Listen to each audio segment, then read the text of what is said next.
Hi, my name is Ryan, and in this series of videos we are going to be looking at graphing a helix in 3 dimensions with an elliptical cross-section. But before we get into the details of that, for this specific video we're going to be talking about using some different computational methods and some creative techniques to generate some formulas that will calculate our tangent vector and our normal vector for any point along that helix. Now before we look at the actual helix, we're going to draw out a unit circle and talk about the acceleration and velocity of a point revolving in a circle, and talk about some of the ways that we can represent those parameters for that point. So I'll start it by drawing out that unit circle.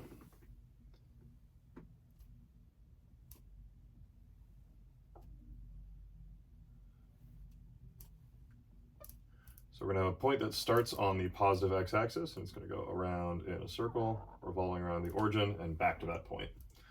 Now if we take a point in quadrant 1, we'll draw a point from the origin to that point along the circle. That's our radius r, and then the angle between that line and the positive x-axis is our angle theta, and that point has coordinates x and y. Now we can represent these coordinates x and y as follows. So x is equal to r cosine theta, and y is equal to r sine theta. And we can think of these as vectors as well. So I'll draw brackets around these. And we'll call this our position vector, P. Now the first thing that we'd like to know about this position is the rate of change, so the velocity of that point, the rate of change of position. So we can represent that as dp dt, or the change in our position vector p with respect to time. We can draw that out like this: dx dt, dy dt. We do the same on this side in this form. So we will do negative r sine theta, and then chain rule d theta dt, and then on the bottom r cosine theta d theta dt.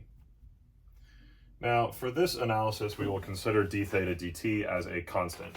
Now traditionally that is called omega. So d theta dt is omega, and that is in radians per second typically. Now traditionally we think of velocity, actually I'll draw that out over here, we think of velocity as also being equal to omega r, so the rate of change of your angle with respect to time times the length of your radius. Now this is an easy way of thinking of velocity, but really what this is talking about is the magnitude of that velocity, not the velocity itself, because as this point revolves around this circle, if we have a constant rate of change of that angle theta, we do have a constant linear velocity, or a constant linear speed rather, of that point as it's going around. If it starts out here, that speed is going in that direction, and if it comes over here, that speed is going downward in that direction. So while the speed might not be changing, the position or direction of that speed is changing. So this omega r really is just the magnitude of that velocity, not the velocity itself. But if we can verify that, the magnitude of that velocity being equal to omega r, using this form here as well.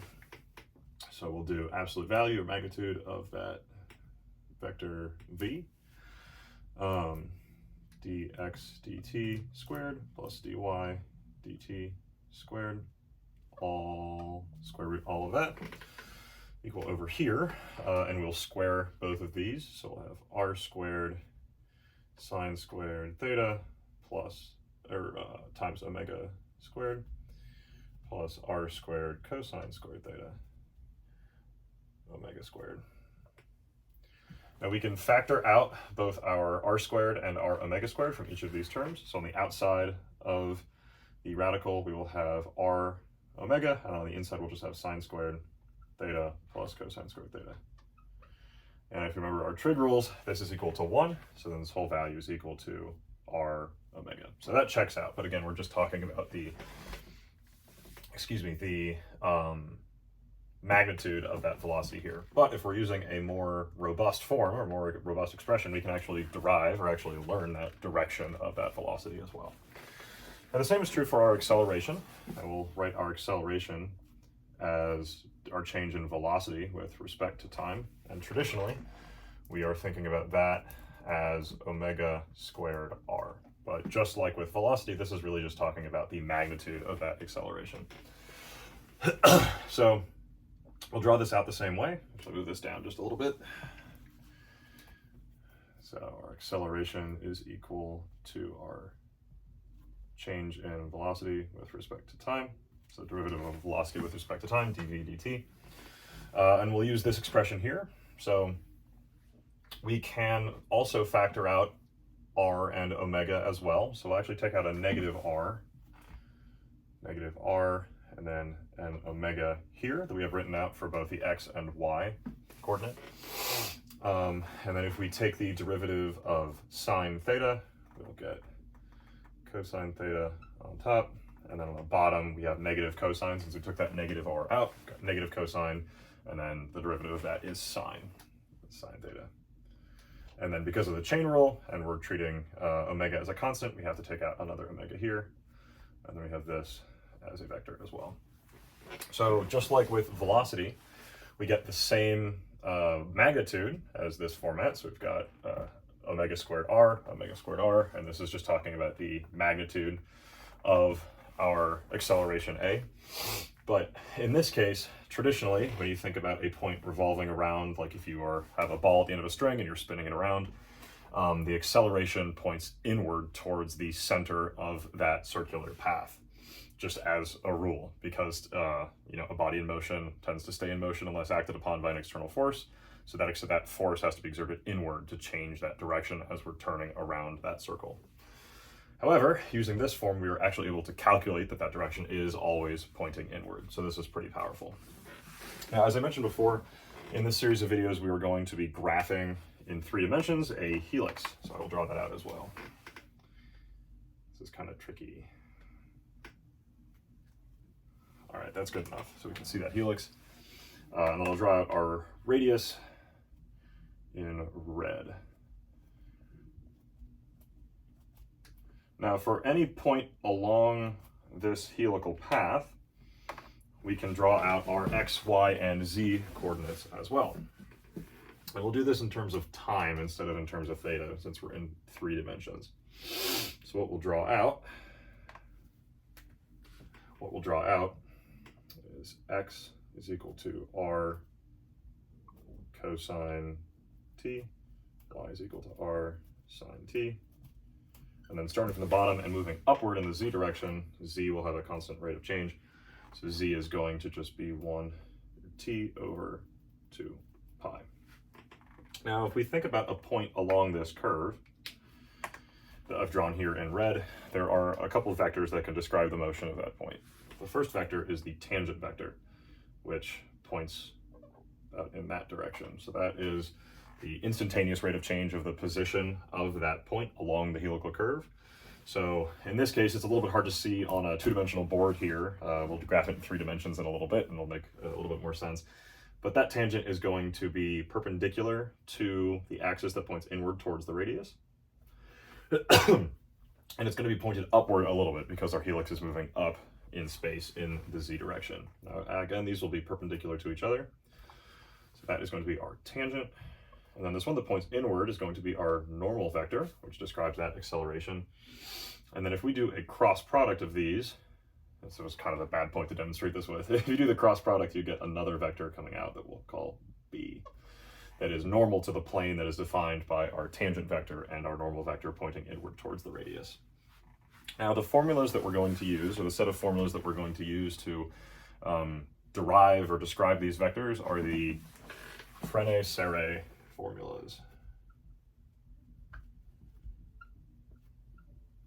So the Frenet-Serret formulas provide a convenient way of describing these vectors for complicated aerospace engineering and mechanical engineering problems where you have a space with a complicated and complex velocity traveling through space. This is a pretty simple application of these formulas, but they're pretty useful in the way that we're going to computationally code our helix with the elliptical cross-section going through a three-dimensional space. So if we think of our tangent vector first, the first way that we can think of this tangent vector is as the instantaneous change of, excuse me, the change of position with respect to arc length. So we will draw this as t tangent is equal to our position vector, p, change in position with respect to s. Now, s of t is going to be the function that describes our arc length. So this is the change in position with respect to an instantaneously small section, or an infinitesimally small section of our helix here. So these will be with respect to s, which is our arc length. Now next, we can think of our normal vector, so n, as the same format, dt with respect to s, similarly, and then that vector b, that cross product, is t cross n, or n cross t. Now these again are with respect to s, which is our arc length, which isn't super helpful since we're thinking about this in terms of time instead of arc length. So the alternate way of drawing out these vectors, which is prescribed by the Frenet-Serret formulas, is thinking of r prime of t over r prime of t normalized, where r is a formula that a function that describes the shape of your helix. And then for our normal vector, instead of writing it dt ds, we will do t prime, we'll do t prime of t over t prime of t normalized for length. Now this takes the arc length out and replaces it with time, which matches the set of coordinates that we're going to use in three-dimensional space to describe our helix. And these will be useful for describing the motion of these points, and then defining our basis vectors n and b, which define the plane upon which our helical cross-section will sit. Now these will actually become unit basis vectors that we will use to develop a set of points that describe that helix in the cross-section of our helical path in 3 dimensions. Now up next, we will jump into Python and actually code out some higher order functions that will take an input function that is the shape of our helix and then produce or return functions for our tangent and normal vectors. All right, welcome back. In this section, we are going to be actually coding out and graphing that helix in 3 dimensions, just without the helical cross-section right now, or without the elliptical cross-section right now, just the helix itself. And then we'll be developing a higher order function using those Frenet-Serret formulas that we just saw to return a function that describes the normal vector and the tangent vector for a specific point on our helix. So we'll start out by importing some of the tools that we're going to use for this set of code.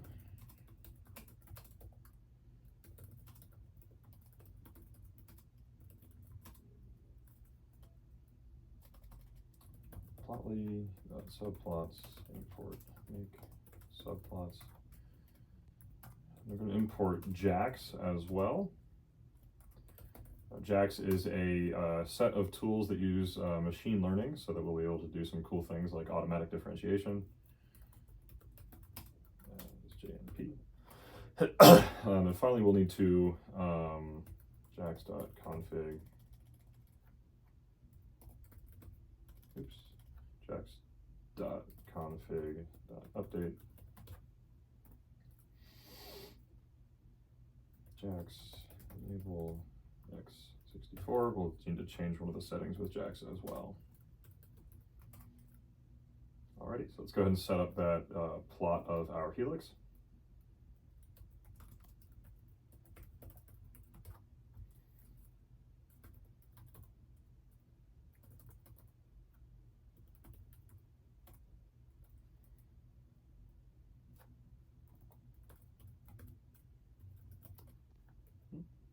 Type equals surface.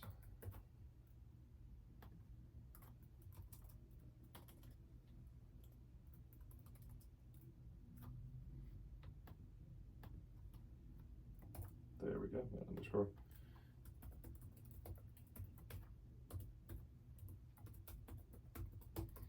So we're setting up our array of our time variable as 1,000 long, ranging from 0 to 6 pi. That's going to be the time index that we use to describe our points throughout that whole helix. We'll do our x is going to be np dot cosine t. Our y is going to be np dot sine t, and then z is going to be t over 2 pi, 2 times np dot pi. Then we'll do fig dot add scatter 3d.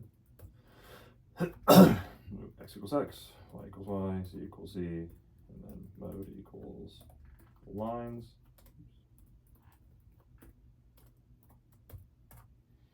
And we'll fig dot update the layout, change the size a little bit, width and height equals 600, width equals 600, and then template equals slightly dark. Alrighty. Excellent. So here is our helix for that graph of our helix in 3 dimensions. So we've got x, y, and z. So our radius is 1 unit, and then our height is just about 3. Yep, height is 3. Yeah. So next we are going to make that higher order function that is going to return our functions for the tangent and vector, or tangent and normal vectors for any point along our helix. And then that is going to use those Frenet-Serret formulas that we looked at just a moment earlier. We'll do helix first, yeah. So our helix function is going to take 3 parameters. We're going to have t, we're going to have r, and then we're going to have t, r, and we're going to have mz as well, which is going to be our slope in the z direction that defines how steep our helix is as it goes up. And you return jnp dot array r times jnp dot cosine. So we'll do this in x, y, z order. So r times jnp cosine of t, r times jnp dot sine of t, and then mz times t. So this is going to be our helix function. Then we'll do our Frenet-Serret.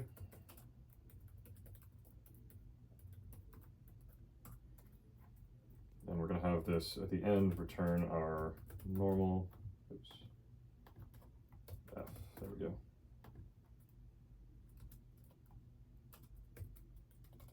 Return tangent and normal.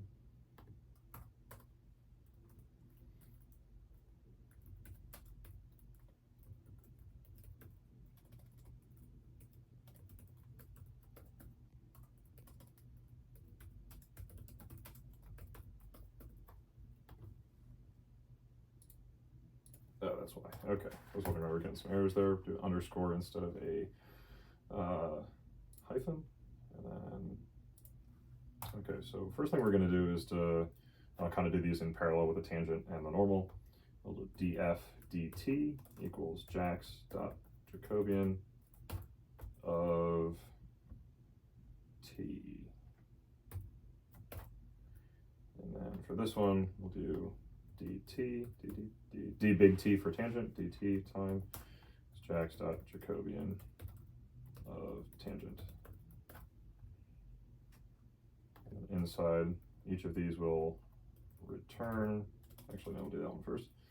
So we'll do df dt underscore result equals df dt at that time that we input in the function. And then we'll do this for this one for normal as well. We'll do dt result equals dt at time, which is the time that we're inputting into our Frenet-Serret function, the function that is nested inside of that. And then each of these will return that form of our tangent and normal vectors that we saw just a moment on the whiteboard. So it's going to be that result divided by the result normalized, and then both for this one, and then for the normal, we'll use the tangent instead. So we'll do df dt, result, divided by jnp dot norm df dt, result. And then we'll do that on this one as well.